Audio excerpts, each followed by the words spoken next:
BA भाग तृतीय के समस्त छात्र छात्राओं का इस व्याख्यान माला में स्वागत है। आज हम नाखून क्यों बढ़ते हैं इस निबंध को आगे बढ़ाते हुए इसके जो मुख्य मुख्य स्थल हैं और हम कह सकते हैं कि जो सप्रसंग व्याख्या की दृष्टि में बहुत महत्वपूर्ण हैं, उनको समझने की, उनको व्याख्या करने की कोशिश करेंगे। और वो प्रसंग क्या है, वो संदर्भ क्या है, वो सब देखेंगे, ताकि आपसे यदि कोई किसी भी प्रकार का प्रश्न करे तो आप कहीं अटके नहीं। अब आते हैं कि हम कर रहे हैं महत्वपूर्ण इस जो स्थान है इस निबंध में। अब यहाँ एक सवाल उठता है कि जो इतना महत्वपूर्ण निबंध है, जिसकी एक एक पंक्ति अपने आप में विशिष्ट अर्थ लिए हुए है, विशिष्ट बात को अपने में समाहित किए हुए, किसी न किसी सिद्धांत को लेकर के वो चलती है, तो हम वहाँ महत्वपूर्ण कहाँ ढूंढें? यहीं आकर एक साहित्य के विद्यार्थी का पता लगता है कि वो कहाँ महत्वपूर्ण हिस्सा ढूंढ सकता है। हम अच्छे में से बहुत अच्छा छांटेंगे। जैसे आजकल एक चलता है ना, चुनाव के संदर्भ में हम कहते हैं हमें अच्छे जो है कैंडिडेट नहीं मिल रहे हैं, विधानसभा लोकसभा को चुने जाने के लिए अच्छे लोग नहीं मिल रहे हैं। ठीक है, मैं आपकी बात से एक हद तक सहमत हूँ। तो चलो, अच्छे नहीं मिल रहे हैं, कुछ खराब मिल रहे हैं, तो हमको खराब में से कम खराब को चुनना है। तो वो उस समय के तात्कालिक समय के अनुसार अच्छा हो जाता है। और हम जानते हैं कि हर व्यक्ति अपने समय से असंतुष्ट रहता है। मैं भी हूँ, आप भी हैं। तो ऐसा नहीं है कि वर्तमान राजनीति ही गिरी हुई हो, गिरी हुई पहले भी थी यदि थी तो, और अच्छी आज भी है यदि पहले अच्छी थी तो दोनों बातें हैं। चलिए उसको हम छोड़ते हैं और प्रारंभ करते हैं इस नाखून क्यों बढ़ते हैं इस निबंध के महत्वपूर्ण स्थलों पे। इस निबंध का प्रारंभ ही इतने अच्छे तरीके से निबंधकार ने किया है और एक बच्चे के मन से ऐसा प्रश्न करवा दिया है कि उस प्रश्न का उत्तर खोजते खोजते द्विवेदी जी ने जो है एक पूरा निबंध लिख दिया, मनुष्यों पर, मनुष्य जाति पर, उसके एक छोटे से अंग पर, और अंग भी वो जो विज्ञान की दृष्टि से कहा जाता है कि अवशेष है, उसके माध्यम से एक मनोवृत्ति की तरफ हमारा ध्यान आकर्षित कर दिया। तो ये जो पहला जो मैं आपको बताऊंगा वो है हमारे यहाँ से लेके और यहाँ तक हम चलेंगे।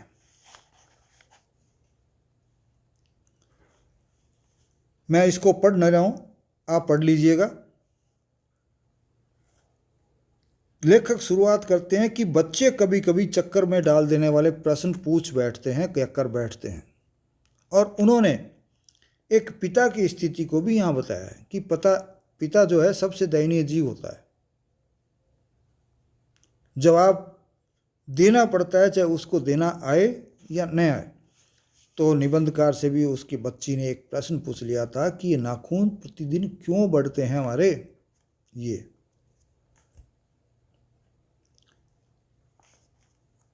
और लेखक उसी पे फिर विचार शुरू कर देता है और करता है कि इन्हें बढ़ने दें तो डांट पड़ती है। अब क्यों नहीं बढ़ने दें इस पर कोई नहीं बताता, कोई नहीं जानता। और हमारे नाखून जो हैं वो भी ऐसे हैं कि जैसे ढीठ अपराधी होता है जो अपराध करने के बदले में सजा तो भुगतता रहेगा लेकिन अपराध करना नहीं छोड़ता। कहते हैं चोर चोरी से जाए पर हेरा फेरी से न जाए। रस्सी जल जाती है लेकिन उसके जो है सलवटें नहीं जाती, बंट कहते हैं, बंट नहीं जाते, उसकी गांठें नहीं जाती। तो नाखून भी उसी स्थिति को दर्शाते हैं कि उनको बार बार काटते हैं, फिर भी वो बेशर्म हैं, इतने निर्लज हैं कि वापिस आ जाते हैं। और प्रश्न उठा करके लेखक इस पद को वहाँ समाप्त करता है कि आखिर वो इतने बेहया क्यों हैं। तो वो हम जानते हैं कि जो अपराधी होते हैं, जो बदमाश होते हैं, वो भी बार बार बदमाशी करते हैं, वो निर्लज्ज होते हैं, लज्जाहीन होते हैं, वो उनकी आदत में, उनकी प्रवृत्ति में शामिल होता है, इसलिए वो हमको कहने से नहीं मानते हैं, बार बार वही हरकत चाहे वो गलत हो करते रहते हैं।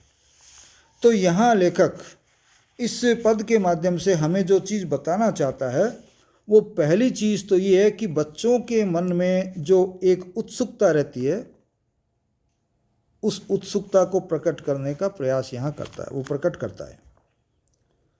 और दूसरा जो है, अपराधी की प्रवृत्ति से नाखूनों जोड़ते हैं कि अपराधी की प्रवृत्ति क्या होती है, वो भी हमारे सामने इसमें स्पष्ट करते हैं। और जहाँ तक भाषा का सवाल है, भाषा बेहद अत्यधिक सरल है, सुबोध है, सुगम है, और प्रवाह भी भाषा में उपस्थित है। और देखिए, इसमें ऐसा लगता है जैसे कि यह व्यक्ति अपनी आत्मकथा के रूप में, स्वयं पे घटी हुई घटना के रूप में कह रहा है।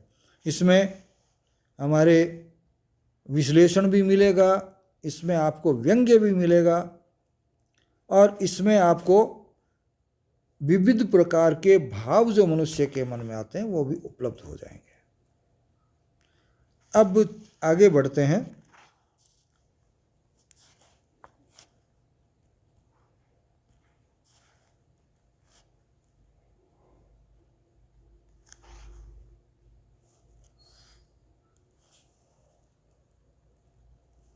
जिनके पास लोहे के हथियार, और वहाँ से लेकर के और यहाँ तक, और चरने वाले, यहाँ लेखक क्या कह रहा है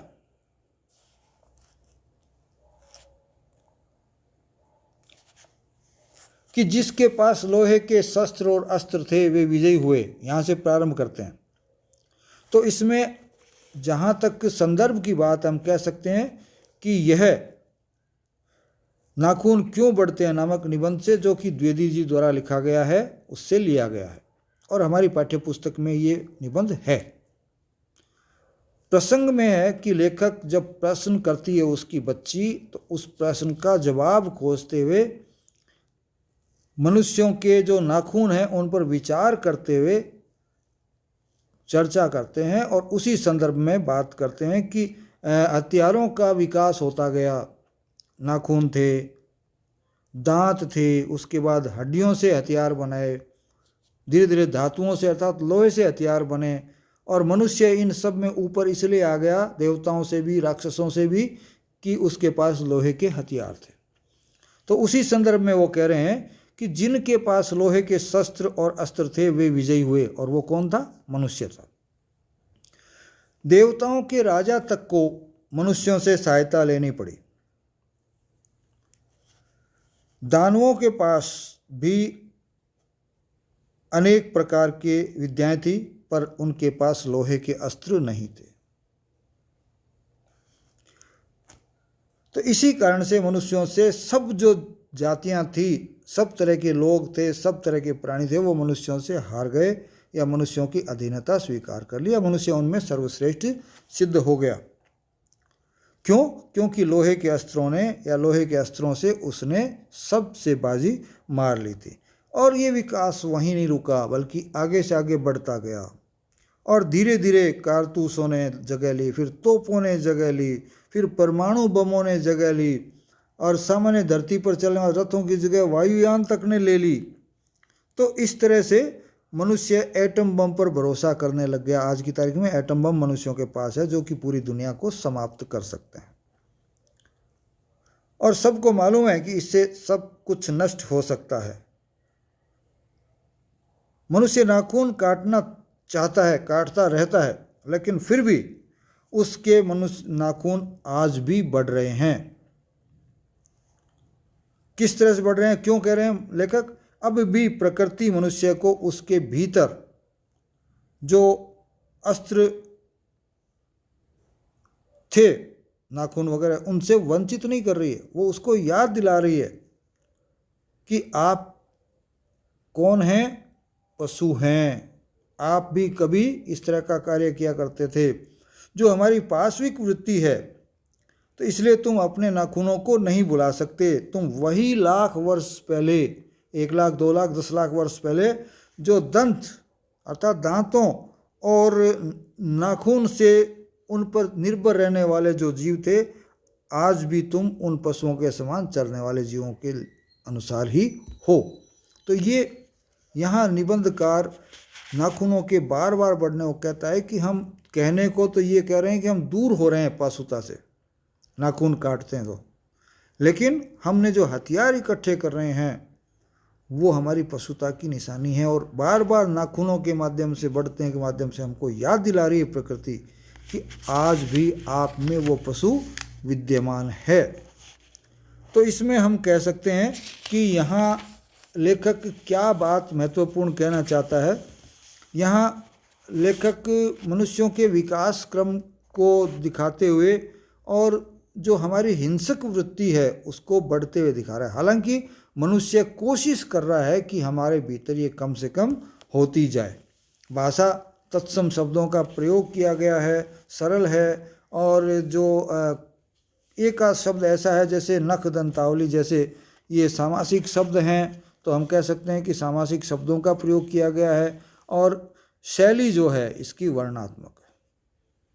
तो शैली के बारे में आप चर्चा कर सकते हैं, आप भाषा के बारे में चर्चा कर सकते हैं कि किस तरह की है, और इसके साथ साथ कोई मुहावरा, कोई कहावत इसमें आई है तो उसकी चर्चा कर सकते हैं, या कोई विशिष्ट बात जो उस पद में आई हो उसको भी आप विशेष के अंतर्गत लिख सकते हैं। अब अगला जो हमारे सामने आता है वो है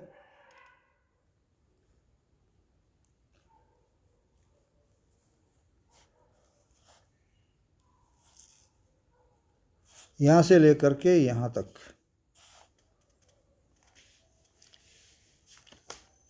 कुछ हजार साल पहले मनुष्य ने नाखून को सुकुमार विनोदों के लिए उपयोग में लाना शुरू किया था। तो हमने जब संसार संक्षेप पढ़ा था तब मैंने इस बात की चर्चा की थी। यहाँ भी हम वही लिख सकते हैं, संदर्भ वही है। हमारी पाठ्य पुस्तक में हजारी प्रसाद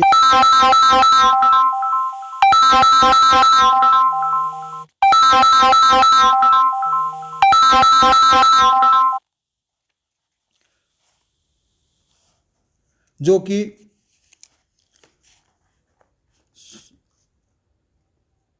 चल रहा है उसमें से लिया गया है। और उसके बाद मनुष्यों की नाखूनों पर चर्चा की, वो हिंसक या हिंसा की तरफ चलता रहा है, उसको बताते हुए कहता है कि यही नहीं कि खाली हिंसक हथियारों का ही, नाखूनों का उपयोग मनुष्य ने अपने मनोरंजन के लिए भी किया, अपने विनोद के लिए भी किया, अपने सौंदर्य साधन को बढ़ाने के लिए भी किया। उस बात को भी लेखक भूले नहीं हैं। और काम सूत्र का हवाला देते हुए, जो कि वात्सायन ने लिखा था, उसका हवाला देते हुए कहते हैं कि 2000 साल पहले भारत का निवासी नाखूनों को संवारता था, उसको विशिष्ट तरीके से काटता था और विलास के रूप में इनको तरह तरह की आकृतियां देता था। कहीं गोलाकार काटता था, कहीं चंद्राकार काटता था, कहीं दांतों के आकार में काटता था, तरह तरह के जो है। और इसके अलावा नाखूनों को रंगना भी उसने शुरू कर दिया था, तरह तरह के रंगों से नाखूनों को रगड़ता था या रंग देता था। और इसके बावजूद एक और बात थी कि अलग अलग क्षेत्रों के लोग अलग अलग रुचि रखते थे। कुछ लोग बड़े नाखून पसंद करते थे, जैसे बंगाल की तरफ के जो है गौड़ क्षेत्र के लोग जो है, पूर्व भारत का पूर्वी क्षेत्र जो है बंगाल के आसपास का, वो गौड़ क्षेत्र कहलाता था। तो वहाँ के लोग जो हैं वो बड़े नाखून पसंद करते थे, तो दक्षिण के लोग छोटे छोटे नाखून पसंद करते थे। तो यहाँ ये कहते हैं कि हालांकि समस्त अधोगामिनी जो ये थे, नाखून है, दांत है, ये अधोगामिनी मनुष्य को पतन की तरफ ले जाने वाले हैं। झगड़ा, पाश्विक वृत्ति, पतन की तरफ जाना है। तो उनको भी हम लोगों ने उस समय लगभग 2000-3000 साल पहले भी मनुष्योचित बनाया था। उनको हिंसक न रख करके हमने उसको मनोरंजन का साधन बना लिया था, जीवन जीने का साधन बना लिया था। यह बात भी लेखक कहते हैं कि मैं भूल नहीं सकता। अर्थात नाखून खाली पशुता की निशानी नहीं है, बल्कि इस तरह का उपयोग भी नाखूनों का है, वो यहाँ लेखक हमको बताते हैं। तो यहाँ भी नाखूनों के विविध उपयोग हमने लेखक को बताए, और हट करके जो पशुता की निशानी उसको मान रहे हैं, यहाँ उससे हट करके हमको चर्चा करते हैं। और भाषा वगैरह आप जानते हैं, वैसा ही कर देंगे जैसा कि अन्य में है। सरल है, संस्कृत निशब्दों का प्रयोग किया गया है, इस तरह की जो है आप शब्दावली विशेष के अंतर्गत लिख सकते हैं। अब हम आते हैं इसके आगे फिर से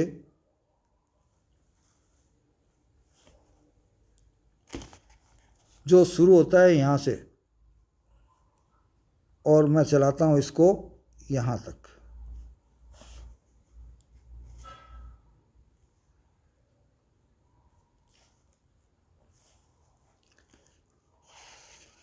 यहाँ भी वही बात है, उसी पाठ से लिया गया है, उसी निबंध से लिया गया है, लेकिन यहाँ लेखक नाखूनों के बारे में या मनुष्य की प्रवृत्तियों के बारे में विज्ञान या प्राणी विज्ञान का हवाला देते हुए अपनी बात को रखते हुए कहते हैं कि मनुष्य में इतने समय गुजरने के बाद भी जो पूर्व की पशुवत प्रवृत्तियाँ थी, वो आज भी उसमें बची हुई रह गई हैं, और यही कारण है। अतएव शरीर ने अपने भीतर एक ऐसा गुण पैदा कर लिया है जो अनायासी अपने आप ही शरीर के अनजाने में भी, अर्थात शरीर सोचता नहीं है, जानता नहीं है, लेकिन अपने आप ही वो क्रियाएं या वो वृत्तियां काम करती रहती है। जैसे नाखूनों का बढ़ना हो गया, बालों का बढ़ना हो गया, दांतों का दोबारा उगना हो गया, पलकों का गिरना हो गया। तो ये सारी चीज़ें जो कि प्रवृत्तिगत रूप से पाश्विक वृत्ति जब मनुष्य रखता था तब थी, वो आज भी अनजाने में ही मनुष्य के भीतर चलती रह रही है। और असल में ये क्या है कि सहजात प्रवृत्तियां इनको मानता है लेखक, अनजानी स्मृतियां इनको कह रहा है, ये इनके साथ साथ चलती रहती है। और भाषा का उदाहरण देते हुए कहता है कि भाषा भी इसका एक उदाहरण है। कैसे? आप सोचिए कि भाषा किसकी कैसी होती है। नाखून भी पाश्विक है, तो मनुष्य जब आक्रामक तरीके से बात करता है, गाली गलौज से बात करता है, अपशब्दों के साथ बात करता है, तो वो उसके पशुत्व की निशानी होती है। देखिए यहाँ लेखक बड़े साफ साफ शब्दों में कहते हैं, तो ये एक पशुत्व का चिन्ह है। हालांकि मनुष्य बाहर से पशुत्व को छोड़ चुका है, लेकिन उसके भीतर पशुत्व के चिन्ह आज भी बने रहे हैं, और मनुष्य उनको नष्ट करना चाहता है, समाप्त करना चाहता है, क्योंकि वह जानता है कि वह पशु बनकर आगे नहीं बढ़ सकता। इसलिए उसे कोई और रास्ता खोजना है। शस्त्र बढ़ाने की जो प्रवृत्ति है उसको लेखक मनुष्यता की विरोधी मानता है। तो अब इसके विशेष में अंतर्गत हम लिख सकते हैं कि मनुष्य यहाँ प्राणी विज्ञान का सहारा लेते हुए मनुष्य के विकास क्रम को बताते हुए उसकी पाश्विकता कैसे कैसे भौतिक रूप से समाप्त हो रही है, लेकिन प्रवृत्तिगत रूप से वो आज भी दांतों से, नाखूनों से, बालों से, पलकों से, इन सब से हमारे सामने आती रहती है। और भाषा भी उसका एक तरीका है। जैसे शेर दहाड़ता है, हाथी चिंघाड़ता है, कुत्ते भौंकते हैं, तो वो जब दूसरे को डराते हैं तो ऐसा काम करते हैं। तो आदमी भी जब है गुस्से में होता है, उसमें पाश्विक वृत्ति जागती है, क्रोध में आता है, तो वो भी जोर से बोलता है, गाली गलौज करता है, अपशब्दों का प्रयोग करता है। तो ये कहता है कि मनुष्य इसमें मनुष्य पशुता छोड़ चुका है, फिर भी उसके भीतर पाश्विकता के चिन्ह बने हुए हैं, और चूंकि ये मनुष्यता के बाधक हैं, अतः इनको छोड़ने का कोई ना कोई रास्ता मनुष्य को खोजना चाहिए। ये बात इस पद के अंतर्गत निबंधकार हमको बताते हैं। अब आगे हम फिर चलते हैं।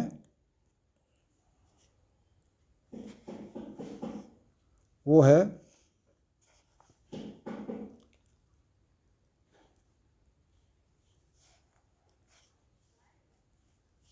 यहाँ से लेकर के और यहाँ तक।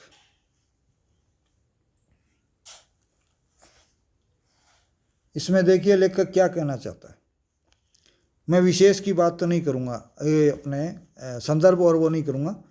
हाँ, आप ये कह सकते हैं कि प्रसंग क्या है, तो वही नाखून के बढ़ने की बात चल रही है और मनुष्यता की बढ़ने की तरफ कह रहे हैं कि पशु की जो निशानी है वो मनुष्यता के विकास के मार्ग में बाधक है और अस्त्र शस्त्र जो बढ़ रहे हैं वो इसमें बाधक है। और लेखक उसी को लेकर के आगे बात को बढ़ाता है कि अस्त्र शस्त्र बना करके आखिरकार मनुष्य किस तरफ बढ़ रहा है, अपने आप को किस तरफ बढ़ा रहा है, पशुता की तरफ या मानवता की तरफ या मनुष्यता की तरफ, अस्त्र बढ़ाने की तरफ या अस्त्रों को काटने की तरफ, कम करने की तरफ। ये जो बालिका के माध्यम से उसके सामने प्रश्न आया है वो यही है, मनुष्यता के सामने प्रश्न उसने खड़ा कर दिया कि नाखून क्यों बढ़ते हैं और ये हमारी पशुता की जो निशानी है, अवशेष है, वो हमारे भीतर क्यों है। और लेखक कहता है मैं भी पूछता हूँ कि जो अस्त्र शस्त्र ये बढ़ रहे हैं ये हमारी पशुता की निशानी है। तो लेखक यहाँ अस्त्र शस्त्रों के बढ़ने को मनुष्यता की तरफ बढ़ने की बजाय पशुता की तरफ बढ़ना मानता है। ये इसके अंतर्गत आप विशिष्ट लिख सकते हैं। भाषा वैसी है जो मैंने पहले बताया है और कोई विशेष बात नहीं है। चलिए इसके बाद हम आगे बढ़ेंगे।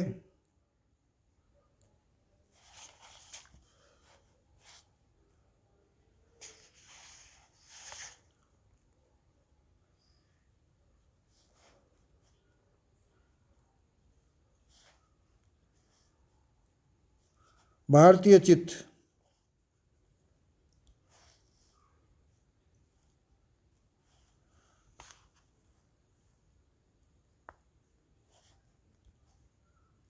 यहाँ से यहाँ तक। यहाँ लेखक प्रसंग के संदर्भ में बात करता हूँ, परंपराओं की चर्चा करता है और कहता है कि हम भारतीय ये नहीं कि एक दिन में ही पशु बन गए हों या एक दिन में ही हम बहुत ऊंचे मनुष्यता की तरफ बढ़ गए हों। लंबा इतिहास हमारा रहा है और हमारा मन स्वतंत्रता का एक अलग अर्थ लेता है। उसी संदर्भ पर चर्चा करते कहते हैं कि भारतीय चित्त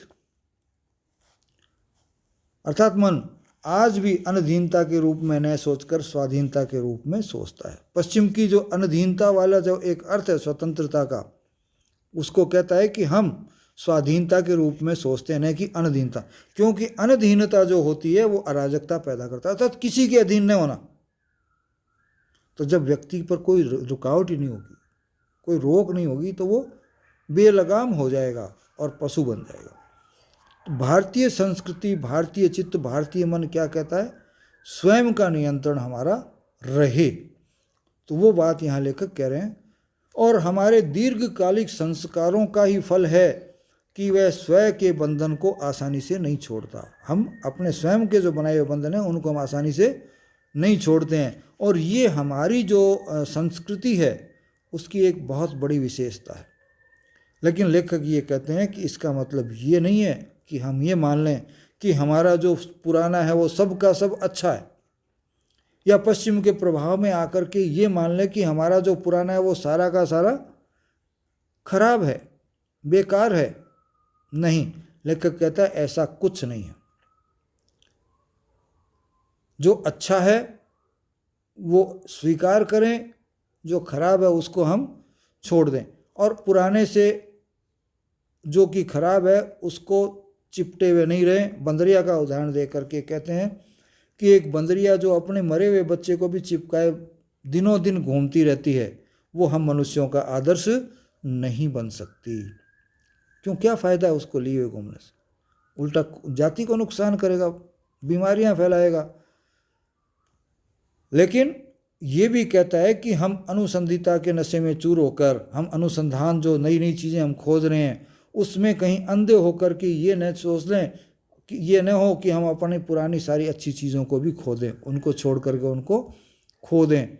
ऐसा नहीं है कि सब नए अच्छे, सब पुराने अच्छे हों और सब पुराने बुरे हों या सब नए अच्छे हों, या इसका उल्टा भी हो सकता है। इसलिए लेखक कहते हैं कि छोड़ने या अपनाने से पहले जांच कर लें कि हमें क्या चीज़ हितकर होगी, हम हितकर चीज़ को ही ग्रहण करें, बाकी को छोड़ दें। यहाँ भी लेखक ने एक बहुत अच्छा उदाहरण, अर्थात उदाहरण की शैली का यहाँ प्रयोग करता है लेखक। बंदरिया का उदाहरण दे करके हमको ये बताना चाहते हैं कि हमारे लिए क्या अच्छा है, क्या बुरा है, और हमारे लिए पूरी तरह से जो है बिना किसी रुकावट के, बिना किसी अधीनता के रहना अच्छा है या स्वयं की अधीनता के रहना अच्छा है। ये बात भी लेखक यहाँ स्पष्ट करते हैं। चलिए अब फिर आगे बढ़ते हैं और चलिए आज इस व्याख्यान के लिए इतना ही, बाकी कुछ बचा है जो अगले व्याख्यान में हम करेंगे। जय हिंद, जय भारत।